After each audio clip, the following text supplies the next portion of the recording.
आपके मनपसंद चैनल सृजन बाय संध्या गुप्ता पे आपका स्वागत है। हाय, कैसे हैं आप सभी।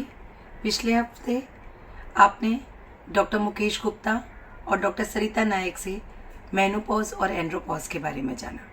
आपने उसके लक्षणों के बारे में जाना कि उनके क्या लक्षण होते हैं, जैसे कि उन्होंने बताया चिड़चिड़ापन, पसीना आना, थकान होना, बात बात में इरिटेट होना, हस्बैंड वाइफ के बीच में इरिटेट होकर आपस में बहसबाजी होना। ये सारे थोड़े ऐसे कुछ लक्षण होते हैं। और अपने आप को आउट ऑफ द ब्लू आपको अचानक से ऐसे लगने लगेगा कि दुनिया में मेरा कोई नहीं, मैं एकदम अकेली हूँ, निराशा, ये सारी चीज़ें मेनोपॉज और एंड्रोपॉज के खास लक्षण हैं। लेकिन आज हम बात कर रहे हैं इस बात पर कि किस तरह से अपने आप को इन चीज़ों के लिए तैयार किया जाए। ये एक नेचुरल प्रोसेस है, तो इसके लिए किसी भी तरीके की तैयारी की आवश्यकता नहीं है। पर यहाँ मैं आपको अवश्य कहना चाहूँगी कि हमें उम्र के हिसाब से अपनी डाइट में, अपने एक्सरसाइज में, अपने लिए मी टाइम, ये तीन चीज़ें जो बहुत ही इम्पॉर्टेंट चीज़ें हैं, इन पे विशेष तौर पर अगर हम ध्यान दें तो हम मेनोपॉज और एंड्रोपॉज को बहुत आसानी से निकाल सकते हैं। सबसे पहले, क्योंकि at the age of 30-35 around, जैसे जैसे आप 40 के आसपास पहुंचने लगते हैं, वैसे वैसे आपके शरीर में बहुत सारे परिवर्तन होने लगते हैं। क्योंकि जो हार्मोन है, बेसिकली एस्ट्रोजन हार्मोन का सिक्रेशन आपकी बॉडी में कम होने लगता है। तो एक जाहिर सी बात है कि एक चीज़ जो आपकी बॉडी में निरंतर चल रही थी, ना आपकी बॉडी को निरंतर मिल रही थी, वो अचानक से मिलना बंद हो जाए तो बॉडी में चेंजेस आएंगे ही। तो इसके लिए सबसे ज़्यादा ध्यान देने की ज़रूरत है अपनी डाइट पर। तो जब भी हम एस्ट्रोजन हमारी बॉडी से कम होता है तो हमारी बॉडी से कैल्शियम कम होने लगता है, विटामिन डी जो कि हमें सनलाइट से मिलता है, तो वो सनलाइट भी हमारी दिनचर्या इस तरह की हो जाती है, रूटीन हमारा इस तरह से रहता है कि हमें विटामिन डी वगैरह भी नहीं मिल पाता। तो हमें अपनी डाइट पर बहुत अधिक ध्यान देने की ज़रूरत है। तो आवश्यकता, सबसे पहला आवश्यक न्यूट्रिएंट है प्रोटीन। प्रोटीन के बारे में आपको ये ध्यान रखना है कि आपका जितना बॉडी वेट है तो पर केजी पर ग्राम प्रोटीन की आवश्यकता आपको होती है। तो प्रोटीन के लिए, प्रोटीन के जो मेन स्रोत हैं, दाल, टोफू, पनीर। तो ये कोशिश करें कि आपकी जो डाइट है उसमें प्रतिदिन आप ये चीज़ें शामिल हों। दाल, हमारे यहाँ अक्सर हमने देखा है, हमारे घर में जो दाल बनाई जाती है वो बहुत उसमें पानी ज़्यादा होता है, दाल कम होती है। लेकिन दाल बनाने का जो एक पैटर्न है, जो नॉर्मली डॉक्टर, डाइटिशियन बोलते हैं, दाल थोड़ी गाढ़ी होनी चाहिए, थोड़ी थिक होनी चाहिए, तो आप उस तरीके की दालों को यूज़ करें। उसके बाद आता है फाइबर। आपको आपकी डाइट में पर्याप्त मात्रा में फाइबर लेने की आवश्यकता होती है। फाइबर के लिए फ्रूट एंड वेजिटेबल, और इसके लिए आप ये तय रखें कि आप दिन भर में 5 प्रकार के फ्रूट्स खाएंगे। आप उनका फ्रूट का थोड़ा थोड़ा पार्ट खा रहे हैं वो भी चलेगा, लेकिन आपको दिन भर में ये तय करना है कि आप 5 तरह के फ्रूट्स खाएं। इसके बाद एंटीऑक्सीडेंट्स की बात करते हैं। अगर आप एंटीऑक्सीडेंट्स अपनी बॉडी के लिए बहुत ही आवश्यक हैं। एंटीऑक्सीडेंट आपकी स्किन को बेहतर बनाते हैं, क्योंकि मेनोपॉज के समय सबसे ज़्यादा इम्पैक्ट हमारी स्किन के ऊपर आता है। तो इसके लिए आपको फ्रेश वेजिटेबल्स एंड फ्रूट्स लेना अनिवार्य है। इसके बाद आता है हेल्दी फैट्स। फैट्स भी लेना आपके डाइट के लिए अति आवश्यक है। तो फैट्स में आप एलमंड, लोग बोलते हैं काजू के बारे में एक ये मिथ है कि काजू नुकसान करता है, लेकिन नुकसान नहीं करता। काजू आपकी स्किन के लिए और हर चीज़ के लिए बहुत अच्छा है, लेकिन एक लिमिटेड मात्रा में आप काजू खाएं, वॉलनट्स खाएं। वॉलनट्स आपके घुटनों के लिए बहुत अच्छे हैं। एलमंड्स खाएं जो कि आपकी मेमोरी के लिए बहुत अच्छा है। कहने का तात्पर्य ये कि एक छोटा बोल ऑफ नट्स आपको प्रतिदिन खाना है। वो चाहें तो आप सुबह खा सकते हैं, चाहे तो इवनिंग स्नैक्स के वक्त खा सकते हैं, चाहे तो भिगाकर खा सकते हैं। भिगाकर खाना हमेशा से बहुत ही ज़्यादा लाभदायक रहता है। तो अगर भिगाकर आप नट्स खाएंगे तो बहुत ही अच्छा रहेगा। इसके साथ आपको पर्याप्त मात्रा में कैल्शियम लेना है। कैल्शियम के लिए आप दूध ले सकते हैं, इसके साथ टोफू भी खा सकते हैं। इसके साथ आप कैल्शियम एक सर्टेन एज के बाद डॉक्टर्स आपको कैल्शियम और विटामिन डी की टैबलेट्स भी प्रोवाइड करते हैं। अगर आपको ऐसा लगता है कि आप डाइट में कैल्शियम्स को शामिल नहीं कर पा रहे, तो आप वो जो टैबलेट्स आपके गायनिक डॉक्टर ने रिकमेंड किए उसको रेगुलर बेसिस पर लें, क्योंकि इस वक्त आपके एस्ट्रोजन के सीक्रेशन कम होने से आपके बोन्स और मसल्स वीक हो जाते हैं। तो उनको हेल्दी बनाए रखने के लिए ये ज़रूरी है कि आप कैल्शियम लें। इसके साथ ही विटामिन डी बहुत ज़्यादा आवश्यक होता है। हमारी दिनचर्या ऐसी हो गई है कि हम बंद कमरों में रहते हैं जहाँ धूप की प्रॉपर व्यवस्था नहीं है, उस कारण से हमें विटामिन डी नहीं मिल पाता। तो विटामिन डी के सप्लीमेंट भी आपके गायनिक डॉक्टर आपको सजेस्ट करते हैं, तो वो आपको नियमित तौर पर ज़रूर लेना है। इसके साथ ही आपको मल्टीविटामिन्स भी ज़रूर लेनी है, क्योंकि हमारा खान पान इस तरह का हो गया है कि सभी विटामिन्स हमको एक कंपाइल वे में नहीं मिल पाते। तो उसके लिए आप अपने गायनिक डॉक्टर से आप विजिट करेंगे तो वो आपको मल्टीविटामिन्स ज़रूर रिकमेंड करेंगे। और सबसे पहली और आवश्यक बात मैं ये जो अधिक जोर से देकर कहना चाहती हूँ कि साल में एक बार आप अपने गायनिक डॉक्टर को अवश्य मिलें, आपकी डाइट बताएं और वो जो भी रिकमेंडेशन उनके हैं उनको फॉलो करें। और यही डाइट आप जेंट्स को भी दें कि आपके घर में जो जेंट्स हैं, जो आपके हस्बैंड हैं, उनको भी ये डाइट दें, ताकि सारे इंग्रेडिएंट आपको मिलें, सारे मल्टीविटामिन, मिनरल्स, विटामिन्स, सारी चीज़ें आपको मिलें, ताकि बॉडी संतुलित रूप से कार्य कर सके। और जब बॉडी संतुलित रूप से कार्य करेगी तो ये जो मेनोपॉज और एंड्रोपॉज के जो लक्षण आए हैं वो धीरे धीरे रिड्यूस होते चले जाते हैं। इसके साथ ही सबसे ज़्यादा इम्पॉर्टेंट समय है आपका मी टाइम। आपको अपने लिए मी टाइम ज़रूर देना है, क्योंकि ये जो एक मेनोपॉज, एंड्रोपॉज तो बॉडी के अंदर चेंजेस हो रहे हैं, लेकिन आउटर वर्ल्ड में भी बहुत सारे चेंजेस हो रहे होते हैं। आपके बच्चे बड़े हो चुके होते हैं और उनके कैरियर, उनके विवाह की चिंता, परिवार की बाकी जिम्मेदारियां, घर की जिम्मेदारियां, आपको घर बनाना है, गाड़ी खरीदनी है, बहुत सारी चीज़ें आपके सामने होती हैं। तो अंदर के जो फिजिकल चेंजेस हो रहे होते हैं, जो इंटरनल चेंजेस होते हैं, वो आपके मेंटल स्टेटस को भी बहुत ज़्यादा प्रभावित करते हैं। तो इसके लिए आप ज़रूरी है कि आप अपने लिए मी टाइम निकालें। मी टाइम का तात्पर्य है कि उस समय में आप वो काम करें जिस काम से आपके मन को भी अच्छा लगे और आप अपने शारीरिक तौर पे भी अपने लिए कुछ कार्य कर सकें। आप किसी न किसी फॉर्म में एक्सरसाइज ज़रूर करें। आप चाहें तो स्विमिंग करें, आप चाहें तो वॉक करें, चाहे तो योगा करें। योगा इस समय बहुत अधिक हेल्प देता है, स्पेशली प्राणायाम।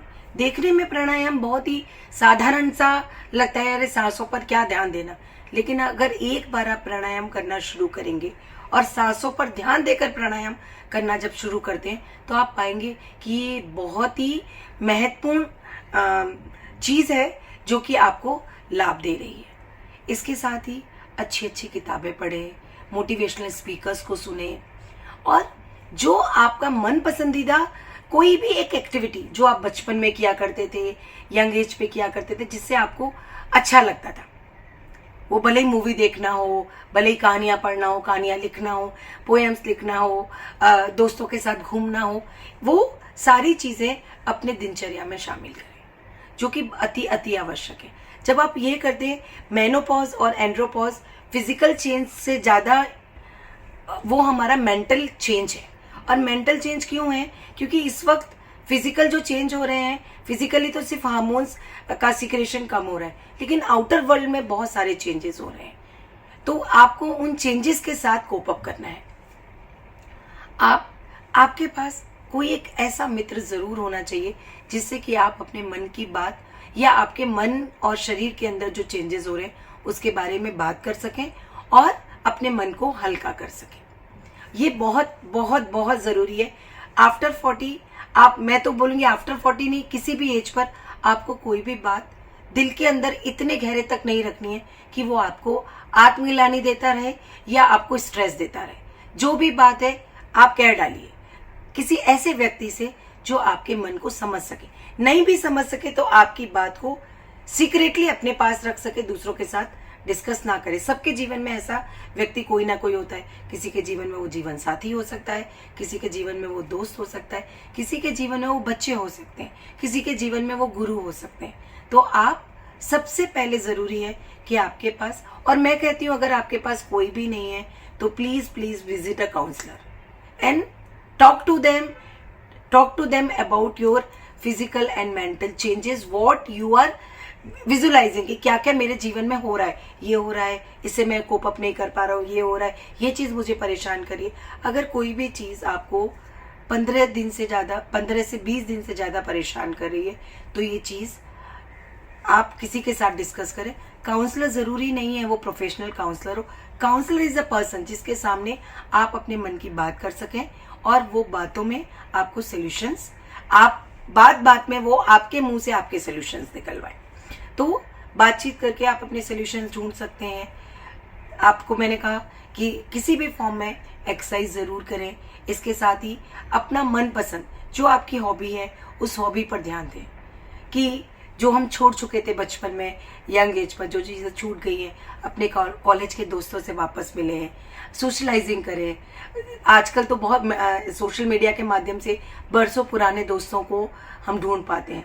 आपने अक्सर देखा होगा आपका मन बहुत चिड़चिड़ कर रहा है, लेकिन अचानक से कोई बरसों पुराने दोस्त का फ़ोन आ जाता है और आप एकदम खिलखिला उठते हैं। पूरा दिन और कई दिन तक आप उस दोस्त के बारे में बात करते, उसकी अच्छी अच्छी बातों को याद करते, कुछ ऐसे जोक्स याद करते जिस पर आप घंटों हंसा करते थे। तो आप अपने पुराने मित्रों से मिलें, सोशल गैदरिंग्स में जाएं। इस वक्त एक और जो मेन सिम्टम लोगों के भीतर डेवलप होता है, लोग अपने आप को सोशल डिस्टेंसिंग मेंटेन करने लगते हैं। लोगों को भीड़ में जाना, लोगों से मिलना पसंद नहीं आता। उनके अंदर इन्फीरियरिटी कॉम्प्लेक्स आने लगता है। तो इस इन्फीरियरिटी कॉम्प्लेक्स से बचने का सर्वोत्तम तरीका है कि आप अधिक से अधिक लोगों को मिलें। ऐसे लोगों से मिलें जो कि आपको पॉइंट आउट ना, आपकी चीज़ों के लिए पॉइंट आउट करने के बजाय आपको उचित और सही सलाह दे रहे हो। जैसे आपको बोले आजकल आपका फेस बहुत डर लग रहा है, आप ये खाना शुरू कीजिए, आप एलमंड्स खाइए, आप एंटीऑक्सीडेंट कुछ लीजिए, स्मूदीज लीजिए। ऐसे फ्लैक्सीड एक ऐसा जादुई तत्व है जिसे आप अपनी अपनी दिनचर्या में शामिल करते हैं तो आपके जो मेनोपॉज के जितने भी एंड्रोपॉज, मेनोपॉज के जितने भी लक्षण हैं उन सबको कंट्रोल करने में फ्लैक्सीड बहुत अधिक लाभदायक है। तो आप इसको भून कर हल्का सा तवे पर भून कर रख सकते हैं एक डब्बी में और मुखवास की तरह थोड़ा थोड़ा खा सकते हैं। नहीं तो आप अपने भोजन में भी इसको शामिल कर सकते हैं, पिसवा कर आटे में मिक्स कर सकते हैं, या स्मूदीज बनाते तो स्मूदीज में डाल सकते हैं, सैलेड के ऊपर से डाल सकते हैं। इस तरह से आप इनको यूज़ कर सकते हैं। ये आपको करना अति आवश्यक है क्योंकि आप अपनी बॉडी के खुद के डॉक्टर खुद हैं। बॉडी अपना डॉक्टर खुद है। बॉडी ही आपको सिम्टम्स दिखाता है कि आपकी मेरे साथ ये हो रहा है, और साथ ही वो आपको मेंटली ये भी बताता है कि क्या करने से क्या चीज़ ठीक होगा। तो अगर आप अपने आप को मेंटली स्ट्रांग है तो मेनोपॉज और एंड्रोपॉज आपके जीवन में जो पॉज लेकर आता है वो पॉज आपके जीवन में कभी भी नहीं आएगा। और एक चीज़ जिस पे मैं बहुत अधिक बार बार आपको बोलती हूँ, हर वीडियो में बोलती हूँ कि मेडिटेशन ज़रूर करें। अगर आप मेडिटेशन नहीं कर पा रहे हैं तो मैं आपको कहूँगी कि रिकॉर्डेड मेडिटेशन, बहुत सारे रिकॉर्डेड मेडिटेशन अवेलेबल हैं। आप YouTube पर जाकर, Facebook पर जाकर मेडिटेशंस वहाँ से निकाल सकते हैं और उन मेडिटेशन को सुने। और अगर कुछ भी नहीं कर सकते तो हमने बचपन में कुछ मंत्र सुने हैं, आप उन मंत्र का उच्चारण एक रिदम के साथ करें और ये चीज़ें आपको बहुत अधिक सुकून और लाभ देंगी। इस ओम मेडिटेशन, गायत्री मंत्र मेडिटेशन, ये बहुत बहुत बहुत अधिक लाभदायक है। तो ये आप अवश्य करें। यहाँ पर महिलाएं बोलेंगी ओम और गायत्री मंत्र तो धर्म से रिलेटेड है, तो क्या हम ये सब कर सकते हैं? बिल्कुल कर सकते हैं, क्योंकि किसी भी धर्म में, किसी भी उसमें ये हमारी बॉडी के साथ जो अंदर हो रहा है, मेनोपॉज हो रहा है या हमारे पीरियड्स आ रहे हैं, ये सब एक नेचुरल फ्लो है, नेचुरल प्रक्रियाएं हैं। जब हम बाकी सारी नेचुरल प्रक्रियाओं के वक्त हम पूजा पाठ और मंत्रों का उच्चारण कर सकते हैं, तो इसमें क्यों नहीं कर सकते? ये मेरा मानना है और आप डिसीजन ले सकते हैं। आपके जो भी मान्यताएं हैं, जिन मान्यताओं पे आप चलते हैं, आप उन मान्यताओं के हिसाब से कर सकते हैं। तो आप कुछ नहीं कर पा रहे हैं तो ये जो मंत्रों का उच्चारण है, मंत्रों के उच्चारण के साथ आप मेडिटेशन कर सकते हैं। और मैं नारायण री की सत्संग से जुड़ी हूँ, जैसे आपको पता है, उसमें हम राम राम की मालाएं करते हैं। वो that is a wonderful thing. आप दिन में कभी भी पूरे दिन अभी आदत बना लें, काम करते वक्त राम राम की मालाएं करते चले जाए, तो आप देखेंगे आपका शरीर एक स्फूर्ति से भर जाएगा। आपको जो डलनेस है या हैवीनेस फील होती है या ब्लोटिंग फील होती है, ये सारी चीज़ें आप अपनी दिनचर्या को संभाल कर, आपकी डाइट को संभाल के तो ठीक कर ही सकते हैं, लेकिन साथ ही साथ जब बार बार आप राम राम या किन्हीं भी मंत्रों का उच्चारण करते हैं तो सबसे बड़ा बेनिफिट ये होता है, जब आप मुंह से कोई चीज़ बोल रहे होते हैं तो बाकी कोई भी चीज़ आपके मस्तिष्क में नहीं आती। This is a proven thing. तो आप कोई भी एक चीज़ पकड़ लें, आप इसके साथ ही मैं पूर्ण रूप से स्वस्थ हूँ, मैं सभी कार्य ठीक से प्रकार से कर रही हूँ, इस तरह की चीज़ें भी अपने खुद के मंत्र बना सकते हैं, खुद के अफर्मेशन बना सकते हैं और उनको अब दिन भर दोहरा सकते हैं, जिससे कि आप शारीरिक और मानसिक रूप से स्वस्थ रह सकें। तो इन सभी चीज़ों को अपनाएं और मेनोपॉज और एंड्रोपॉज के आने वाले पॉज को नो पॉज कहें और खुशहाल भरा जीवन व्यतीत करें। Thank you. अगले हफ्ते फिर मिलेंगे आपके सजेशन के हिसाब से। आपने जो चीज़ें रिकमेंड की होंगी, जो टॉपिक रिकमेंड किया होगा, उस पर आएंगे, बातचीत करेंगे और आपके साथ फिर मिलेंगे। Thank you. वीडियो देखने के लिए आपका बहुत बहुत धन्यवाद। हमारे चैनल को सब्सक्राइब करना ना भूलें। संध्या गुप्ता की पुस्तकें मंगवाने के लिए 96197 66212 पर केवल व्हाट्सएप करें।